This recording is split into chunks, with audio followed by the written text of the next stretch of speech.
성부와 성자와 성령의 이름으로 아멘. 하늘을 우러러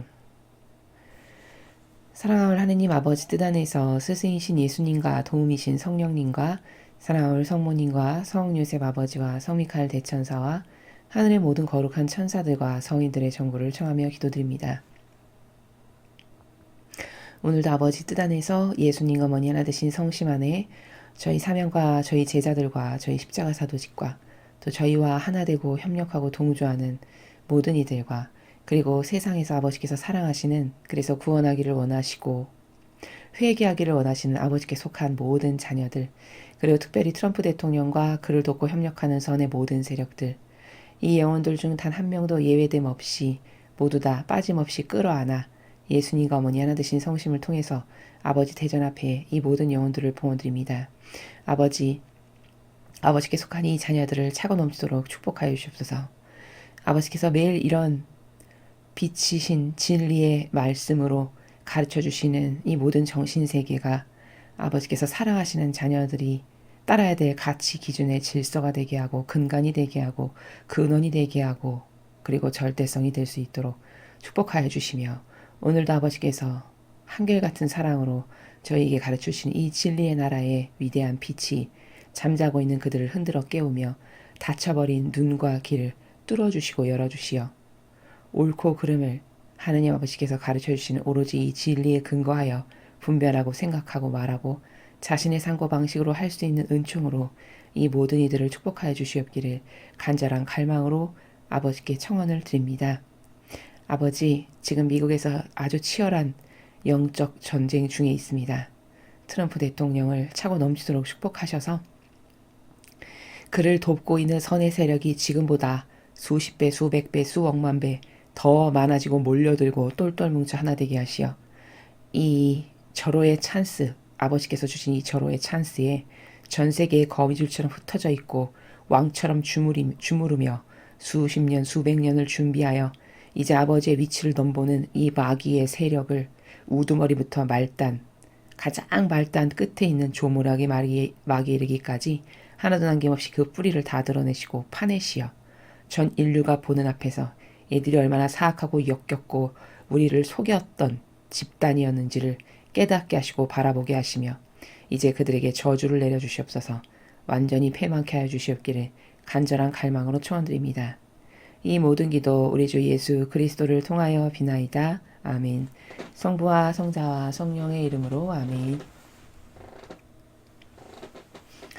안녕하십니까. 하느님의 뜻 선교의 윤피아수녀입니다. 자, 오늘도 아버지께서 성경을 통해서 우리에게 가르쳐 주시는 아버지가 살아계시는 나라, 그 천상의 아름다운 질서, 그 무궁무진한 다양한 진리의 원리들 여러분과 함께 학습해 보도록 하겠습니다.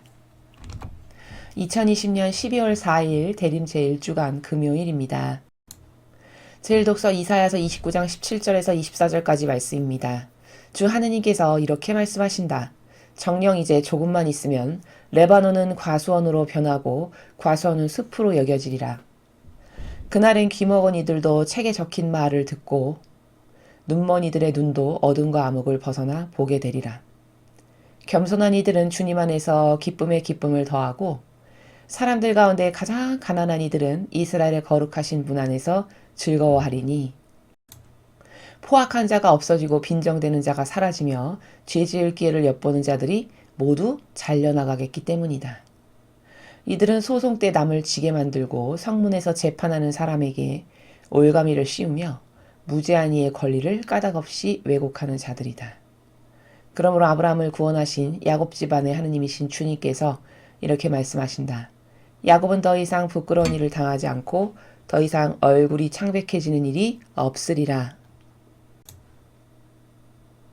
그들은 자기들 가운데서 내 손의 작품인 자녀들을 보게 될 때 나의 이름을 거룩하게 하리라. 그들은 이스라엘의 거룩하신 분을 거룩하게 하며 이스라엘 하느님을 두려워하게 되리라. 그리고 정신이 혼미한 자들은 슬기를 얻고 불평하는 자들은 교훈을 배우리라. 주님의 말씀입니다. 하느님 감사합니다.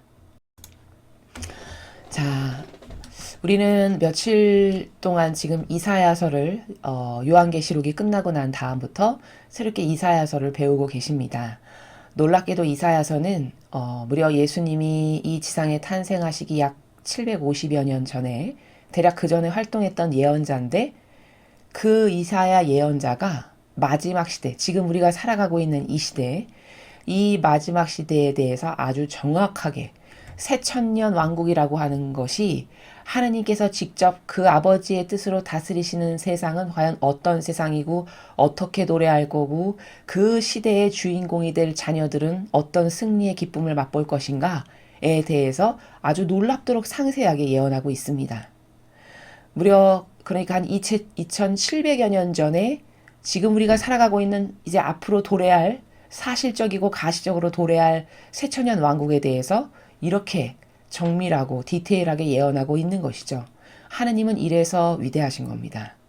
이래서 하느님은 완벽하신 거고 이래서 그분의 진리는 참된 거고 바른 거고 진실한 겁니다. 자, 오늘도 그 관점에서 이제 앞으로 천년왕국을 살아갈 백성들이 누가 될지 그때 그 백성들은 어떤 축복을 받게 될지를 한번 살펴보시겠습니다. 정녕 이제 조금만 있으면 레바논은 과수원으로 변하고 과수원은 숲으로 여겨지리라.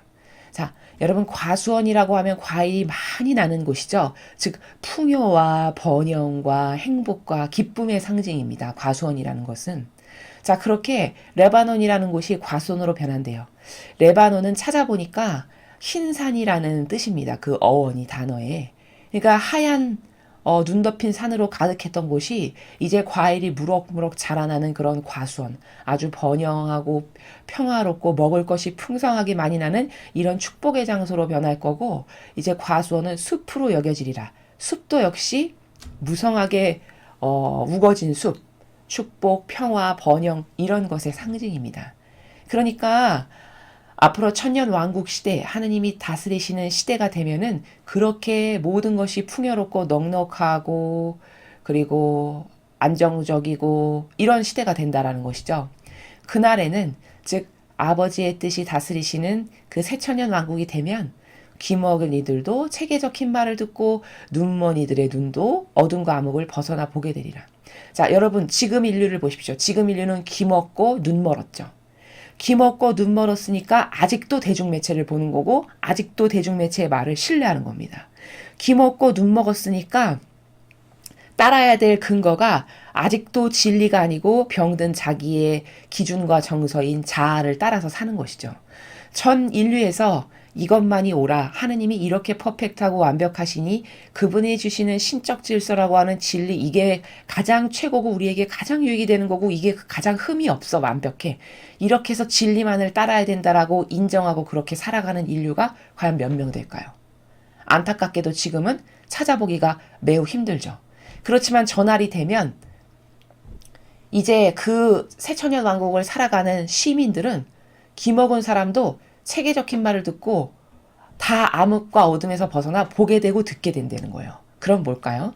이런 인간의 뜻이 우리를 눈 가리고 귀 닫고 눈 멀게 하고 귀 멀게 해가지고 거짓에 속아 넘어가서 살았던 이 생활 방식과 우리를 그렇게 거짓의 프레임으로 뒤집어 씌워가지고 살게 했던 이 악의 무리가 다 소탕될 거잖아요. 새천년 왕국이 되면 그 이전에 다 정리가 되고 악으로 갈 건 악으로 가고 지옥 갈 건 지옥 가고 연옥 갈 건 연옥 가고 천상의 나라에 갈 건 천상의 나라에 가고 다 모든 폴더 정리가 끝난다고 하셨죠. 계시록에 보면. 그리고 이제 그럼 더 이상 죄악도 없고 죽음도 없고 바다도 없고 이렇게 계시록에 나오잖아요. 그럼 이제는 더 이상 이 지상에서 우리를 속이는 악의 세력이 없기 때문에 그 악의 세력으로 인해 프레임에 가려져서 뭐 볼 걸 못 보고 들어야 될 걸 못 듣고 이런 일이 더 이상 없다는 겁니다. 그래서 진실과 사실을 누구나 다 볼 수 있게 된다는 말이에요. 18절은. 그러니까 지금은 귀 먹었고 지금은 눈 멀었어도 그때가 되면 누구나 다 책에 적힌 말이 즉 이 진리가 무슨 뜻인지 하느님의 뜻이 주시는 이 신적 질서가 어떤 나라인지 모두가 다 알게 되고 깨닫게 되고 보게 된다는 거죠. 그리고 진실과 사실에 눈뜨게 된다는 거죠. 겸손한 이들은 주님 안에서 기쁨에 기쁨을 더하고 사람들 가운데 가장 가난한 이들은 이스라엘의 거룩하신 분 안에서 즐거워하리니. 자, 그날이 오면 아버지 뜻이 다스리시는 새천년 왕국이 되면 겸손한 이들은 하느님의 뜻 안에서 아주 기쁘기 한량이 없다라는 거예요. 왜일까? 이제 아버지의 뜻이 다스리는 그토록 바라던 시대가 도래했으니까. 정의로 들끓었고 옳은 것이 없는 세상에 늘 이 불의한 세상에 항거했고 그것 때문에 고통받았고 그것 때문에 속상했고 그것 때문에 맨날 기도하며 울부짖었던 하느님의 자손들, 하느님께 속한 자녀들, 그리고 겸손해. 그래서 아버지의 뜻이 허락하신 거야. 그러니까 이걸 받아들이지만 들끓어 오르는 울분으로 이 옳은 것은 정의는 하나도 없는 세상에서 늘 고통받았던 하느님께 속한 겸손한 이들. 이들은 그날이 도래하면 이제 거기는 공정과 정의밖에 없고 평화밖에 없고 불공정이란 없고 속이는 세력이란 없고 참되지 않고 바르지 않은 것은 하나도 없으니까 그저 마냥 기쁜 거죠. 그러니까 기쁨에 기쁨을 더한다는 거예요. 또 가장 가난했던 이들은 이스라엘의 하느님 안에서 즐거워하리니. 저 가난한 이들이 뭘까요? 단순히 돈 없고 가진 것 없어서 가난한 그것에 국한된 말씀이 아닙니다. 저 19절에 나오는 가난한 이들, 영적으로 가난하다라는 것은 무슨 뜻이냐면요. 자신의 자아와 자기의 뜻대로는 아무것도 하지 않고 할 수 없었던 사람이 진짜 가난한 사람이에요. 그러니까 무슨 말이냐면 압제에 짓눌려서, 예를 들면 인간의 뜻이 하느님의 뜻을 거부하고 자신들이 좋아지기 위해서 제도와 전통이라는 걸 만들어서, 예를 들면 로마 가톨릭에서 이걸 따르지 않으면 안 된다라고 은연중에 가르치고 전파하고 그 제도와 전통에서 벗어나는 신자는 은근히 왕따시키는 어떤 이런 인간의 제도와 전통이 인간을 억압했던 이런 것에 의해서 힘없고 거기서 어떤 발언권도 없어서 그저 짓눌려서 살 수밖에 없었던 가난한 신자들. 이게 가난한 이들이에요. 돈 없고 가진 것 없고 먹을 것 없는 것만이 가난한 게 아니라, 물론 그것도 배제된 건 아니지만 여기서의 가난하다라는 것은, 영적으로 가난하다는 것은 아무런 영향력을 끼칠 수가 없어서 내 뜻과 내 의지로는 살지도 않았지만 남에게 어떤 훌륭한 권한이 있거나 내가 무슨 한마디 하면 남이 내 말에 굴복할 수밖에 없는 이런 것은 하나도 없을 만큼 가난했던, 그래서 옳은 것을 아무리 옳다라고 말해도 반영조차 되지 않았던 하느님께 속한 가난한 이들. 이런 가난한 이들도 그날이 오면, 아버지 뜻이 다스리시는 새천년 왕국이 오면 즐거워하게 될 거라는 거예요. 왜? 이제 더 이상 나라고 하는 자유인의 영혼을 짓누르고 억압하고 너 이거 해. 하지 않으면 너는 여기서 왕따야, 아웃사이더야. 이렇게 할 수 있는 인간의 제도와 전통이 하나도 없을 테니까요. 그때는. 그러니 완전한 자유인이 되겠죠. 아버지 뜻 안에서. 오로지 나를 다스리실 분은 하느님 한 분뿐이시고 그분이 주신 진리라고 하는 그 절대성의 법칙만을 나는 따를 거야. 그러니 기쁠 수밖에요. 왜? 거긴 불공정도 없고 차별도 없고 그리고 정의가 칼날같이 살아있고 올바르고 참되고 바르고 이러니까. 그런 것을 지킬 거니까 기쁘고 즐거워할 거라는 거죠. 포악한 자가 없어지고 빈정되는 자가 사라지며 죄질 길 엿보는 자들이 모두 잘려나가겠기 때문이다. 포악하고 빈정되는 자 다 뭘까요? 기득권의 세력, 자신들의 잘 먹고 잘 사는 것을 영위하기 위한 기득권의 세력들. 아주 쉽게 예를 들면 바리새와 율법학자들이 대표적으로 포악하고 빈정되는 자들이죠. 자신들이 만들어놓은 613개라는 그 율법을 가지고 얼마나 국민을 억압하고 핍박했습니까? 심지어 재물 하나도 돈이 없고 가난한 이들이 자기 집에서 정성껏 기른 아주 깨끗하고 가장 좋은 염소 가지고 와서 성전에 바치면 되는데, 율법학자 바리새인들이 얼마나 탐욕과 사욕으로 가득한 사람들이었냐면 절대 자기 집에서 가져온 거 제물로 바치지 못하게 했어요. 오로지 그 성전에 와서 여기 와서 사야 된다는 거예요. 자기가 십자성호 그은 축성한 이 양, 소, 말 이런 것 중에서 네가 돈을 내서 사서 주님의 성전에 봉헌해라. 이랬던 사람들이 바리새 율법학자였습니다. 그럼 왜 그렇게 했을까? 그게 진짜 하느님을 위한 거여서 그렇게 했을까요? 아니면 그게 백성을 위한 거여서 그렇게 했을까요? 둘 다 아니죠. 가난한 사람이 자기 집에 와서 아주 성실하고 열심히 길렀던 염소 하나 정성스럽게 갖고 와서 바치면 하느님이 기뻐하실 일을, 여기서 살아? 그럼 거기서 엄청나게 많은 차익을 받아 먹겠죠. 그 차익을 자기네 배불리고 등 따시는 데 썼던, 이런 완전 사기꾼과 장사꾼이었던 사람들이 바리새 율법학자들이었다는 거죠. 그래서 예수님이 성경에 보면 환전상의 그 책상을 다 들러머 엎으시죠. 끈으로 책찍을 만들어가지고 막 치시고. 그 왜 그렇게 하셨냐? 그런 역겨운 짓을 네가 감히 내 아버지의 기도하는 집에서 이런 차익이나 남겨먹고 가난한 백성들의 등골이나 빼먹는, 난 이것을 볼 수가 없다. 내 아버지의 집을 이렇게 장사하는 곳으로 만들지 마라. 이래가지고 환전상에 그 상을 다 들러먹고 호되게 혼을 내셨잖아요. 바로 그렇게 역겨운 사욕과 욕망을 채우는 집단들이 바리사였다는 거죠. 그게 포악한 자고 빈정되는 자예요. 그 세력이. 그런 같은 세력이 이 세상에 얼마나 많은지 여러분 잘 생각해 보십시오. 수많은 전체주의에 하나 되고 동조하고 협력하는 모든 세력이 다 그렇게 기득권으로서 나는 지배자야 해서 글로벌리스트라고 하는 그런 세력이 다 포악한 자고 빈정되는 자고, 그래서 남을 다스리는 자, 너희들은 굴복해야 되는 자, 나는 다스리는 자. 이런 이분법 신분 질서를 이런 21세기에 세워서 그 세상을 완성하기를 원하는 게 바로 지금 전 인류를 거미줄처럼 뒤덮고 있는 악의 무리의 속성이 똑같다라는 거죠. 그런데 그런 세력, 그렇게 하느님은 모든 사람을 자유인으로 창조하셨는데 감히 자기가 하느님도 아닌데 하느님의 권리를 다 뺏어다가 왕처럼 남을 다스리며 그 위에 군림하는 이런 마귀 세력, 이런 사람들이 다 없어질 거라는 거예요. 모두 잘려나갈 거다. 새천년 왕국이 되면 그 이전에 심판이 완전히 끝나는 거거든요. 그럼 심판이 다 끝났으니까 마귀 짓해서 마귀 밥 될 거, 지옥 갈 건 다 갈 거고, 연옥 갈 건 다 갈 거고, 그 중에서도 또 직천당 갈 사람은 이미 간 사람도 있을 거고, 심판받아서 갈 사람도 있고, 이렇게 다양한 계층이 있다라고 제가 계시록을 말씀드릴 때 설명을 드렸죠. 이들은 소송 때 남을 지게 만들고 성문에서 재판하는 사람에게 올가미를 씌우며 무죄한 이의 권리를 까닭없이 왜곡하는 자들이다. 자, 여러분, 공정하지가 않죠. 21절을 보면. 그렇죠? 올가미 씌우고 남 지게 만들고 죄 없는데 권리를 까닭없이 왜곡하고, 저게 공정과 정의가 없는 세력이죠. 공통적인 게. 여러분, 지금 전 인류를 뒤덮고 있는 이 공산주의라고 하고 전체주의라고 하는 사람들이 쓰는 수법을 보십시오. 21장과 똑같습니다. 죄 없는데 이 아직 심의가 다 끝나지 않았는데 일단 감옥에 쳐넣고 대통령을 심판하질 않나. 죄 없다는 게 밝혀졌는데도 불구하고 계속 가두어 놓질 않나. 이게 공정과 정의가 아니죠. 자, 미국을 한번 보시죠. 트럼프 대통령이 자신의 이 재선에서 부정선거가 얼마나 심각하게 이루어졌는지를 며칠 전 그 담화문을 하나 발표하신 거를 봤습니다. 여러분이 유튜브에 가시면 그걸 자막 처리를 해서 올려놓은 영상이 있으니까 한번 꼭 보시기 바랍니다. 자, 그 트럼프 대통령의 연설을 가만히 들어보면 이 시대가, 지금 우리가 살아가고 있는 이 시대가 얼마나 거짓이 판치는 세상인지를 여러분 놀랄 만큼 아실 수 있어요. 그게 어떤 증거 없이 내피셜로 자기가 그냥 떠드는 말이 아니고, 트럼프 대통령은 다 증거를 가지고 백데이터를 가지고 있는 상태에서 말을 합니다. 나 이런 증거 있고 이런 증거 있고 이런 증거 있다. 그러나 지금은 밝힐 수 없다. 그럼 왜 그럴까요? 전략상 필요한 것이죠. 자, 그럼 그렇게 속이는 자가 많다라는 거예요.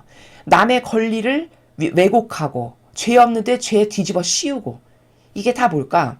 21절의 마귀 세력이 저 때만 있었던 게 아니라 지금도 똑같이 아주 하늘을 치닫듯이 기승하는 최고점의 정점을 찍는 게 지금 시대라는 거예요. 그런 사람들이 다, 그런 세력이 다 잘려나갈 거라는 거죠. 그러므로 아브라함을 구원하신 야곱 집안의 하나님이신 주님께서 이렇게 말씀하신다. 야곱은 더 이상 부끄러운 일을 당하지 않고 더 이상 얼굴이 창백해지는 일이 없으리라. 자, 22절에 야곱이 누굽니까? 구약시대에 있던 야곱 1인칭 그 한 사람만을 뜻하는 게 아닙니다. 저 야곱이라고 말씀하신 것은 축복의 근원이 되고 시작이 됐던 야곱의 12지파. 그 12지파. 하느님이 선택하셔서 축복하시기로 시작한 스타트를 끊었던 12지파를 상징해요. 고로 야곱이라 하면 하느님께 속한 백성들, 마지막 시대의 천년왕국의 주인공이 될 아버지께 속한 자녀들을 야곱이라고 하는 대명사로 쓰신 거예요. 그러니까 저렇게 아버지의 뜻이 다스리시는 새천년 왕국이 도래하면 하느님께 속한 자녀들인 야곱이라고 하는 세력은 이제 더 이상 이런 물의 배에 이런 무지막지하게 다스리고 억압하고 자신들이 가지고 있는 권한과 능력과 막강한 부와 권세로 영혼은 누구나 다 자유로운 건데 짓누르고 억압하고 안 하면 감옥 쳐놓고 이렇게 하는 게 지금 세상이잖아요. 근데 더 이상 그런 일을 당할 일이 없을 거래요. 붓고 나는 일을 당하거나 얼굴이 창백해지는 일은 없을 거다. 억울하게 감옥에 끌려가거나 죄 없는데 공정과 정의가 없이 죄를 뒤집어 씌워가지고 그런 불공정한 일을 당하는 일이 이제 없게 될 거다. 라고 22절에서 말씀하고 계십니다. 그들은 자기들 가운데에서 내 손의 작품인 자녀들을 보게 될 때 나의 이름을 거룩하게 하니라. 그들은 이스라엘의 거룩하신 분을 거룩하게 하며 이스라엘 하느님을 두려워하게 되리라. 자, 이제 저렇게 완성이 돼서 하느님의 뜻이 예수 그리스도를 통해서 새천년 왕국을 다스리시는 시대가 되면 그 악의 세력이 하느님을 두려워하고 또 이런 권능을 드러내시고 모든 악을 다 처단하시고 없애버리시고 아버지의 뜻으로만 가득한 세상으로 만드신 그 아버지를 찬양하고 흠숭하고 두려워하며 그 거룩하신 분이라고 이제 인정해 드리는 그런 세상이 될 거라는 거죠. 그리고 정신이 혼미한 자들은 슬기를 얻고 불평하는 자들은 교훈을 배우리라. 자, 그때가 되면 정신이 혼미한 건 뭐죠, 여러분? 뭐 따를 기준이 없는 겁니다. 그냥 물에 물 탄 듯 술에 술 탄 듯 얘도 아니고 아니오도 아니고 그저 나에게 기회주의자와 타협하는 자로서 나에게 요게 이익이 될 것 같으면 얼른 A를 취했다가 어느 날 보니까 B가 이익이 될 것 같아. 그럼 또 B랑 하나 되고. 이게 정신이 혼미한 거예요. 즉 따를 기준이 없는 거죠. 그저 내 기준과 정서와 감정이 오로지 기준이죠. 그게 정신이 혼미한 겁니다. 그렇게 일평생 명확하게 따를 기준 없이 병든 기호와 감성으로 살았던 정신이 혼미했던 자들은 이제 아버지의 뜻이 모든 것을 다 처리하시고 가지런하게 정돈하셔서 하느님의 뜻이 다스리시는 이런 퍼펙트한 아름다운 세상이 되면 그들도 이제 정신을 차리고 슬기를 얻게 되고 하느님이 이런 분이시구나. 세상이 하느님에 의해서 이렇게 통치가 되는 거구나. 하느님이 마귀를 이렇게 다 쫓아내시고 죽여버리시고 없애버리고 소탕하시는구나. 깨닫게 된다는 거예요. 불평하는 자들도 교훈을 배우리라. 그저 불평불만으로 가득하고 하느님을 신뢰하지 못했던 이런 어리석은 자들도 전날이 오면, 전날이 완성되면, 하느님의 뜻이 다스리신 세상이 딱 오게 되면 이 아버지께 속하지 않았던 사람이 어떻게 저주받고 어떻게 지옥 가고 인류의 영원 무궁토록 패망하지 않을 것 같은 권한을 가지고 있는 수많은 뱀들 있잖아요. 교황권, 이 공산주의의 우두머리 세력, 뭐 키신저, 조지 소로스, 유대계 자본가 계층, 시온주의자, 딥스테이트라고 하는 이런 다양한 우두머리급에 해당하는 이런 마귀의 세력들이 일망타진하고 완전히 패가 망신할 만큼 망하는 걸 보면서 불평불만하고 하느님을 신뢰하지 못했던 자들도 하느님은 저렇게 위대하고 완벽하시고 악을 저렇게 처단하시는구나. 눈으로 목격하면서 그 하느님이 주시는 다스림에 대해서 교훈을 깨닫고 배우게 될 거다. 라고 말씀하시는 겁니다. 자, 여러분. 새천년 왕국이 도래하면 이런 세상이 됩니다. 그리고 아버지께 속한 자녀들은 완전한 자유인으로 살 수 있습니다. 오로지 진리만을 믿었고 하느님만 갈망했고 성경에 나오는 진실만을 추구했고 절대 하느님의 정신과 다른, 즉 예수님이나 어머니의 모범과 다른 것에 타협하지 않았고 꼿꼿하고 올바르게 나에게 아무리 희생과 박해가 들어오고 모욕과 핍박이 있어도 아닌 건 절대 아니야. 이런 정신으로 일평생 꼿꼿하게 살았던 주님의 백성들은 기뻐하고 즐거워하고 신날 일들만 가득한 게 다가오는 새천년 왕국입니다. 그러니 여러분, 그렇게 옳은 것을 끝까지 지키고 인내로 희생하면서 사신 분들은 기뻐하시기 바랍니다. 성경에 저렇게 쓰여 있는 것 중에 이루어지지 않은 것 지금까지 단 한 개도 없었습니다. 그러니까 이 말도 반드시 이루어집니다. 중요한 건 제가 누누이 말씀드렸듯이 저게 언제 이루어질 거냐만 모를 뿐이에요. 그러나 그것마저도 힌트를 요즘에는 미국에서 주시는 메시지를 통해서 우리가 얼마든지 알 수 있습니다. 2020년 1월 1일에 성모의 성모순 천주에 모친 대축일, 성모님 축일, 그때 성모님께서 말씀하신 내용을 보면은 얘들아 이 세상이 이렇게 혼탁하고 어지러운데 아마 이 속이는 세력이 앞으로 한 10년 동안 기승할 거다 이렇게 말씀하셨어요. 그럼 그 말을 올바르게 해석하면 어떻게 되겠죠? 10년이 맥시멈이라는 얘기죠. 이 악이 기승하는 세력의 시간이. 그럼 맥시멈으로 잡아봤자 2030년까지 엄청 드세게 극성을 부린 다음 이제 이 세상에서 완전히 소탕되어 없어질 겁니다. 아마 저들은 지금도 영원무토록 자신들의 세력이 공고하고 견고하고 오래 갈 거라고 생각할지 모르겠어요.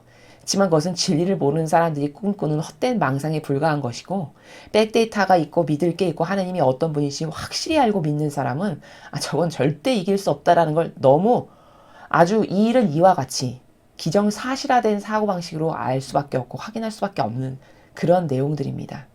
그러니 두려워하거나 불안해하시기보다는 저 날이 저렇게 올 건데 아버지 오히려 10년을 더 빨리 단축시켜주세요. 제가 대신 희생과 배상의 보수의 기도 이렇게 드립니다. 이게 우리가 취해야 될 정신이고 스탠스다 라는 것을 여러분에게 또 추가로 덧붙여서 말씀드립니다.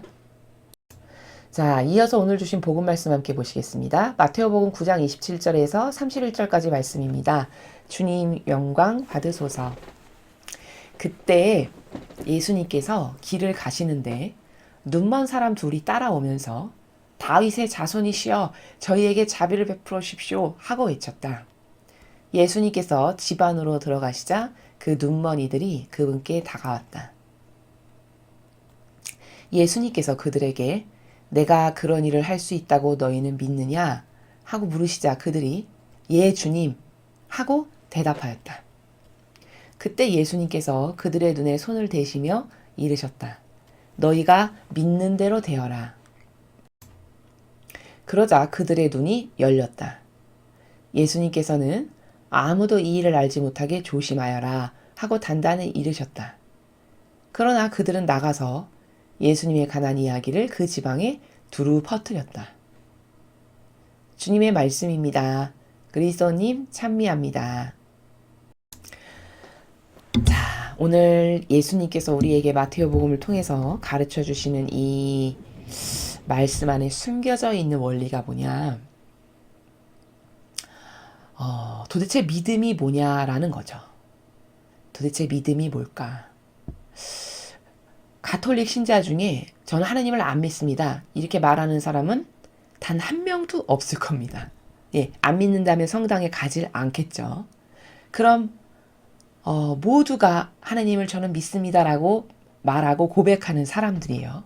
자, 그런데 그렇게 하나님을 믿는다고 말하고 고백하고 생활을 하는데 그 믿음의 순도는 그 질은 그리고 그 효용과 가치는 사람마다 천차만별로 다 다르다는 거죠. 그쵸? 오늘 예수님께서 이 고쳐주신 소경을 보면은 먼저 그들의 믿음이 뭘로 표출이 되고 있냐면 갈망으로 표출되는 것을 볼 수 있어요. 그러니까 믿음이 크다는 것은 갈망이 크다라는 것과 같은 말입니다. 믿음이 크니까 더 많이 매달리고 믿고, 더 많이 매달리고 갈망하고 더 부르짖고 이럴 수밖에 없죠. 여러분 믿음이 약하면 갈망할까요? 갈망 안 합니다. 고로 저 사람 믿음이 좋아, 믿음이 커. 그 말은 많이 갈망한다라는 뜻이에요. 다른 관점에서 말하면. 자, 보면요. 이 시대에 소경이 저 두 명만 있었을까요? 아니죠. 저 시절에는 가난하고 못 먹고 못 살던 불구자도 많았고 나병 환자도 많고 소경도 많고 이랬던 시절이었습니다. 근데 소경이 둘이 막 따라오는 거예요, 예수님을. 그러면서 안 보이는데 막 부르짖죠. 눈도 안 보이는데 다윗의 자손이시여 저에게 자비를 베풀어 주십시오 막 외치는 거죠. 저게 27절의 내용이 뭐냐. 저 사람들의 갈망의 크기를 우리가 볼 수 있어요. 소경의 갈망의 크기를. 그러니까 일단 갈망이 있으니까 예수님이 딱 돌아보시면서 내가 그런 일을 할 수 있다고 너희는 믿느냐 이렇게 한번 물어보세요. 그러니까 저들이 예 주님 이렇게 이야기를 한 거죠.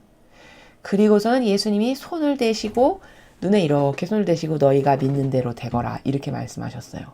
그러고 나니까 그들의 눈이 보이기 시작했습니다. 자, 우리가 여기서 발견할 수 있는 거는 믿음의 크기라는 것은 이꼬르 갈망의 크기다라는 겁니다. 많이 갈망하는 사람은 그만큼 하나님을 많이 믿고 의탁한다라는 말이고요. 그만큼 하나님께 많은 신뢰를 두고 살아간다라는 뜻입니다. 자, 그리고 또 하나 발견할 수 있는 거는 믿는 대로 되라 이렇게 하셨어요. 그럼 뭘까? 아, 내 믿음을 내가 얼만큼 하나님을 믿고 신뢰하는지에 대한 반향, 그 반향은 사람마다 틀리죠. 그 반향의 크기대로 내가 은총을 받을 수 있구나 라는 거예요. 즉 갈망의 크기대로 내가 받을 상급과 은총이 결정되는구나 라는 것을 29절에서 우리가 확인할 수 있다라는 겁니다. 그리고 믿는 것만큼 실제적으로 이루어졌어요. 내가 진짜 100%로 저분이 그리스도신데 내 눈에 손을 갖다만 대도 나는 다 나을 거야. 이거를 진실과 사실로 100%짜리로 믿었다. 그러니까 눈이 떠진 거예요. 자, 그럼 우리가 여기서 응용할 수 있는 원리가 있어요. 그게 뭐냐. 지금 우리나라도 그렇고 미국도 그렇고 전 세계가 마귀 밥 목구멍으로 넘어가기 직전이에요. 굉장히 위태로운 상황입니다. 전 세계가. 이제 마귀가 통치하고 다스리기 목전에 꿀꺽 한 번 삼키면 이제 마귀가 다스리는 세상이 될 만큼 간당간당한 시절이 지금이에요. 자, 근데 만약에 여기서 우리가 하느님이 이 공산주의 중국, 북한 이런 거 다 패망시키실 거고 반드시 아버지의 뜻이 다스리시는 그 시대가 오고야 말 거야. 만약에 이걸 여러분이 100%짜리로 믿고 그것이 이루어지기 위해서 갈망의 기도를 한다. 그럼 그게 진짜 이루어진다는 거죠. 여기 오늘 소경이 눈을 떴듯이. 근데 만약에 여러분이 그 믿음이 희박해서 즉 하나님을 신뢰하는 하나님을 믿고 의탁하고 신뢰하는 마음이 좀 희박하고 약해가지고 글쎄 될까? 이런 그림자, 누룩이 조금이라도 있다. 그러면 그 그림자, 누룩이 있는 것만큼 이루어지지 않는다라는 거죠. 이거는 과학처럼 정확한 거예요. 사실 영적이라는 것은. 치유도 마찬가지입니다. 제가 이렇게 치유 기도를 하고 누군가가 나아지는 것 과정들을 옆에서 살펴보면은요. 그 사람이 믿는 것만큼만 나아요. 정확하게. 그러니까 제가 과학이라고 말씀드리는 거예요. 이거는 너무나도 명확해서 아 이거 진짜 과학이구나. 아 진리는 과학이네. 하느님은 진짜 과학이시다. 이 말이 절로 나올 만큼 이 믿음이라는 거는요. 정확하게 자기가 하느님을 올바르게 인식하고 사랑하고 아주 뜨겁게 갈망하고 그 진실이신 아버지께 의탁하는 그 정도와 순도의 크기만큼만 축복도 받고 치유도 일어나고 이런 기적도 일어나고 그렇다라는 겁니다. 그러니까 과학이라는 거예요. 거기 조금이라도 보탬이 있거나 덜하거나 이런 게 있을 수가 없는 나라가 이 믿음의 나라라는 거죠. 그러니까 이건 정말 정확한 건데 세상 사람은 믿음 그럼 어떻게 생각하죠? 막연하고 피상적이고 그래 하나님이 우리를 지으시고 만드셨고 훌륭하시니까 믿어야지. 이게 믿음의 나라에 다예요. 정말 막연하죠. 정말 피상적이죠. 이러면 그 영혼이 그래 하느님 뭐 우리의 전부이시니까 라고 그 사람이 인정하는 만약에 2%로 인정했다. 그럼 2%만 은총받고 2%만 나을 수밖에 없는 게 이 나라라는 거예요. 아 그렇구나 라는 것을 여러분이 지금 인식하셨다면 여러분의 남은 과제는 그럼 나는 어떻게 믿음을 끌어올릴까? 난 100%짜리 믿음을 드리고 싶은데 난 100%짜리 신뢰를 아버지께 드리고 싶은데 그럼 어떻게 끌어올리지? 나의 이 막연함을. 그거는 다양한 방법이 있는데 그 다양한 방법은 사람마다 다 달라요. 예를 들면 그 다양한 방법 중에 일례의 하나를 들면 체험도 그러한 다양한 방법 중에 하나예요. 예를 들면 영적 어떤 특별한 체험이 하느님과의 혹은 예수님과 성모님과의 1:1 관계성에서 어떤 특별한 체험이 있다. 그 사람은 믿음이 급상승할 수밖에 없어요.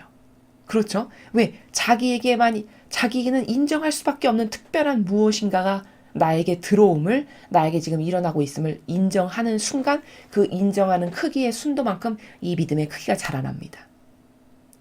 그 단적인 예로 여러분이 더 이해를 쉽게 하시기 위해서 제가 이런 비유를 들면 저희 어떤 수녀님이 무릎이 너무 아팠는데 고행을 좀 많이 해서 어느 날 이거 무릎이 너무 아픈데 예수님이 낫게 해주셨으면 정말 좋겠다. 이렇게 마음으로 그냥 한번 스쳐 지나가듯이 그건 기도라고 할 수도 없고 그냥 예수님을 의식하면서 이거 예수님이 낫게 해주시면 좋겠다. 이렇게 했대요. 근데 그 다음날 무릎이 깨끗하게 싹 나은 것을 고백하시는 걸 제가 들었어요. 그러면 이런 징표가 자신에게 있으면 그 영혼은 어떻게 될까요? 아, 예수님은 진짜 계셔. 내가 속삭이는 그 마음의 그림자도 아시는구나. 믿음이 확 상승할 수밖에 없겠죠. 어떤 이런 계기 혹은 이렇게도 믿음을 상승시킬 수 있어요. 여러분이 성경을 이렇게 진리를 배우시는 건 왜죠?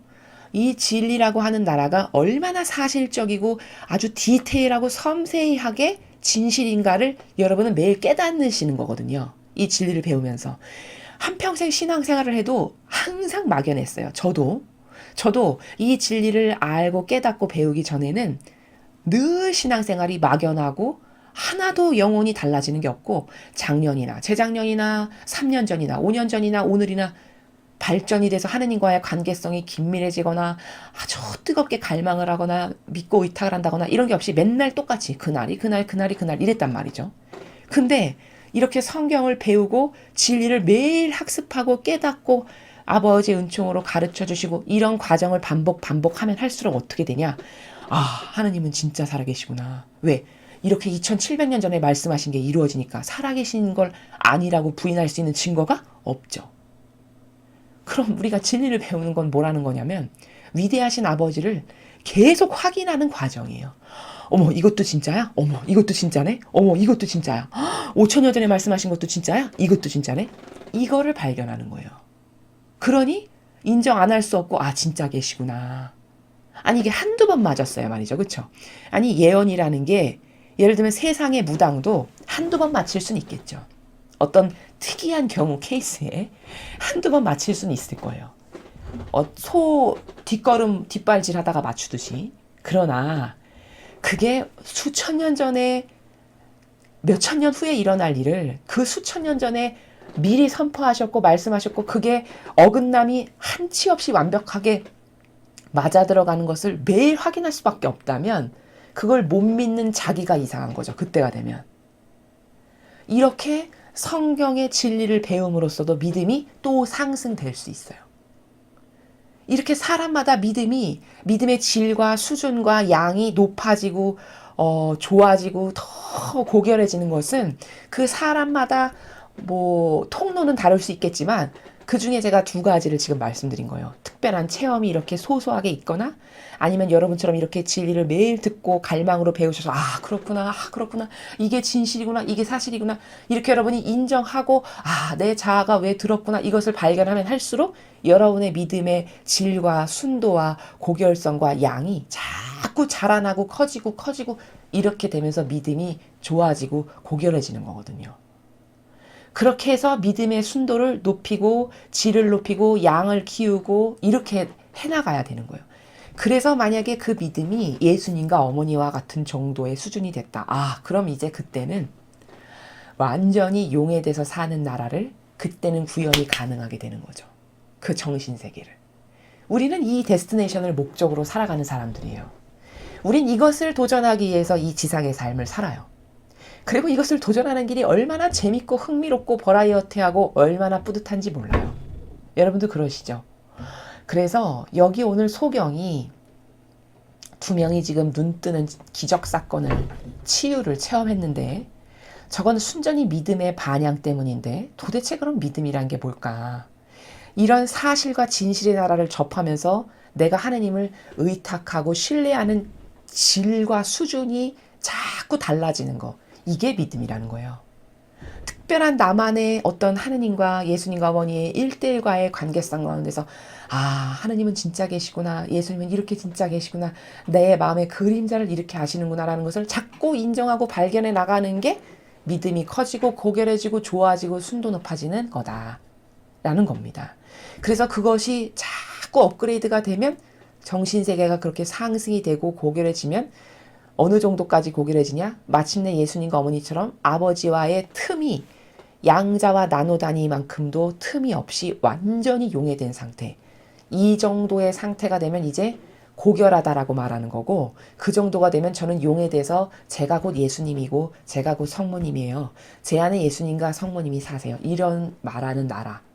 이 구현을 위해서 우리는 이 지상에서 우리 신앙인들은 이걸 위해서 매일 노력하고 이걸 위해서 도전하고 이걸 위해서 희생하고 갈망하는 이런 사람들이라 우리가. 그래서 저 믿음의 질과 양과 순도를 높여드려서 아버지께 많은 올바른 것들을 반향드리는 그게 바로 믿음이다 라는 것을 여러분에게 말씀을 드리고 싶습니다. 그리고 믿음이라는 것은 반드시 갈망을 동반하는데 저렇게 저 소경도 보니까 저렇게 엄청난 갈망이 있죠. 그 엄청난 갈망이 있다는 거는 내가 이렇게 갈망하면 나를 반드시 고쳐주실 거야 라고 하는 믿음이 있다라는 뜻이에요. 동시에. 그러니까 갈망과 믿음은 떼어놓을 수 없는 상관관계의 두 나라들이라는 거죠. 그래서 여러분은 나의 믿음이 희박하다면 그것은 왜 그런지를 점검해 보실 필요가 있는데, 제가 여러분에게 말씀드리기로 여러분에게 믿음이 희박하다면 그것은 사고방식이 막연하고 피상적이어서입니다.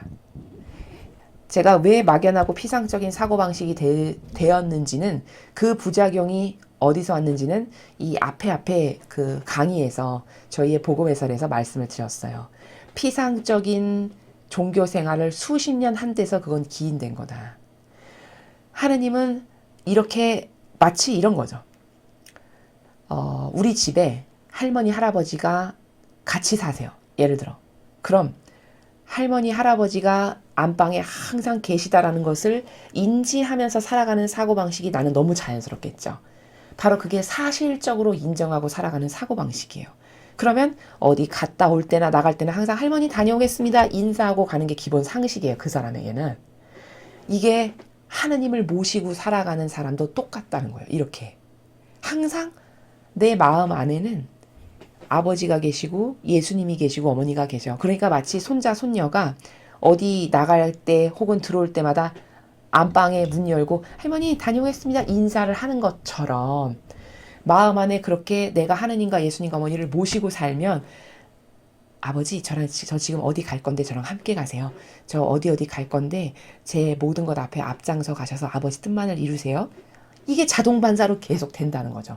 이게 사실적 믿음 생활을 하는 게 바로 이런 거예요. 근데 여러분은 지금까지 이런 생활을 해보실 수가 없었던 게 왜냐하면 로마 가톨릭에서 그런 진실하고 사실적인 나라의 하느님을 가르치지를 않았어요. 다 막연하고 피상적이고 그저 행사하면 하느님을 잘 모시는 거고 섬기는 거라고 이상한 기호와 경향과 정서의 나라에서 종교 생활을 가르쳤단 말이죠. 그러니까 여러분이 가지고 계시는 막연함의 대다수는 다 거기서 왔다는 거예요. 피상적이고 막연하고 이런 것은. 그러니까 여러분의 마음이 이 두 소경처럼 내가 이렇게 하나님께 갈망하면 나를 반드시 고쳐주셔. 이 진실의 마음이 굉장히 질이 떨어지고 희박한 거죠. 그건 다 사고방식 안에 마귀가 있어서인데, 그 마귀는 막연하게 생각하는 마귀, 피상적으로 받아들이게 하는 마귀, 그리고 진실성과 사실성이 떨어지게 생각하게 하는 마귀, 이런 것들인데, 그런 막연한 것은 다 이상한 종교 생활에서 기인된 거고, 게다가 일평생 따라야 될 가치 기준이 이게 완벽하게 퍼펙트하니까 난 이것만 따를 거야. 이걸 따르는 게 나의 기쁨이고 유일한 희망이야 해서 딱 뭔가 정립하고 살아본 적이 없어요. 여러분 잘 생각해 보십시오. 스스로를. 항상 뭘 따르고 사셨죠? 내 감성. 오늘은 이게 예쁘네. 오늘 내일은 저게 좋아. 저 사람은 왠지 싫어. 나랑 코드가 안 맞아.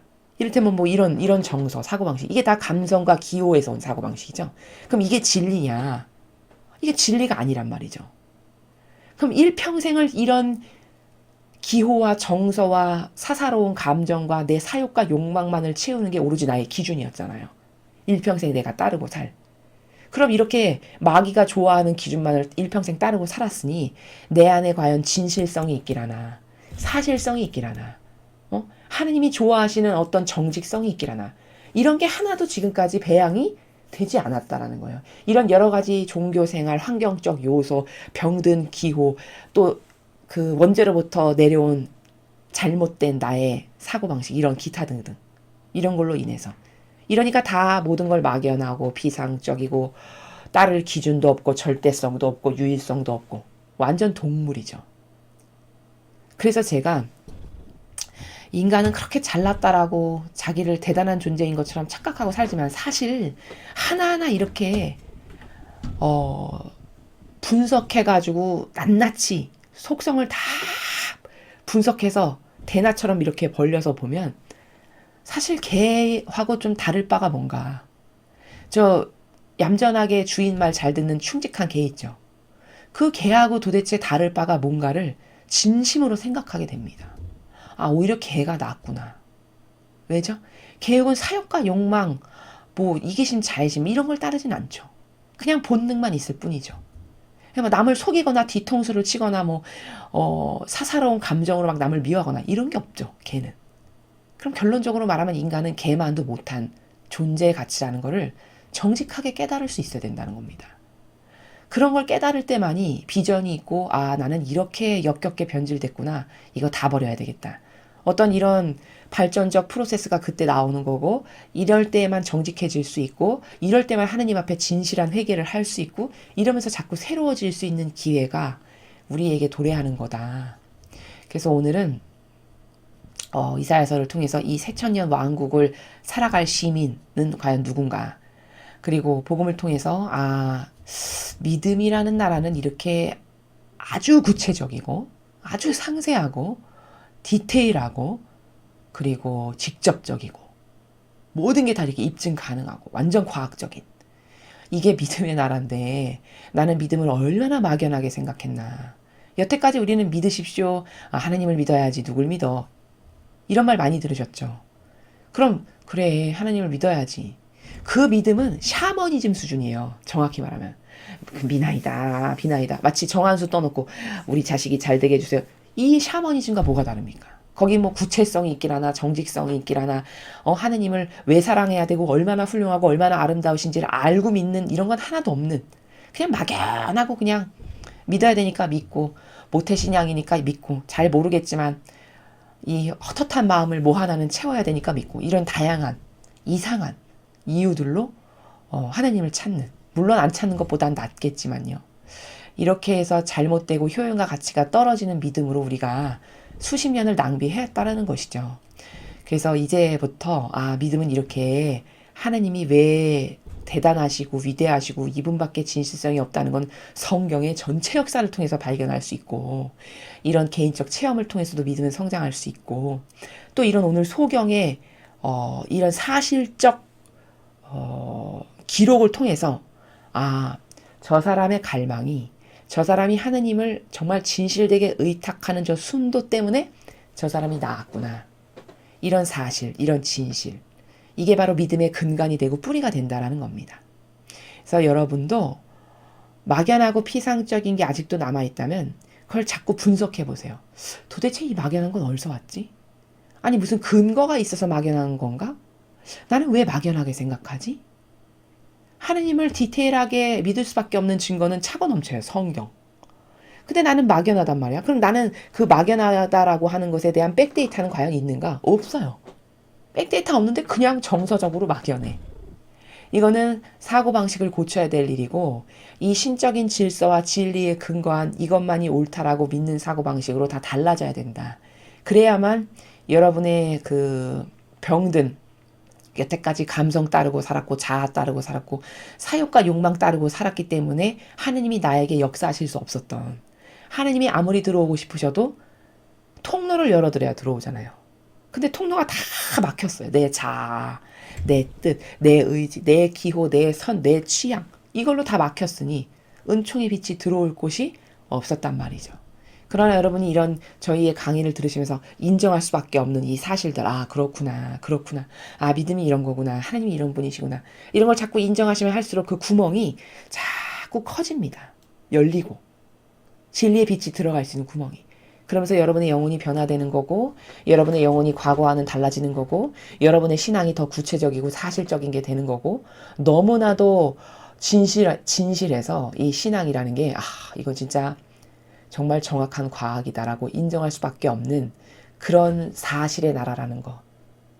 그런 많은 것들을 여러분이 오늘도 저희의 이 강의를 통해서 발견하시고 또 여러분의 것으로 만드시고 그것을 통해서 은총이 하느님께서 여러분에게 주시고자 하시는 은총이 차고 넘치도록 많이 여러분에게서 이루어지는 그런 하루가 되셨으면 좋겠습니다. 이상으로 2020년 12월 4일 대림제 1주간 금요일 복음 해설을 마치겠습니다. 감사합니다.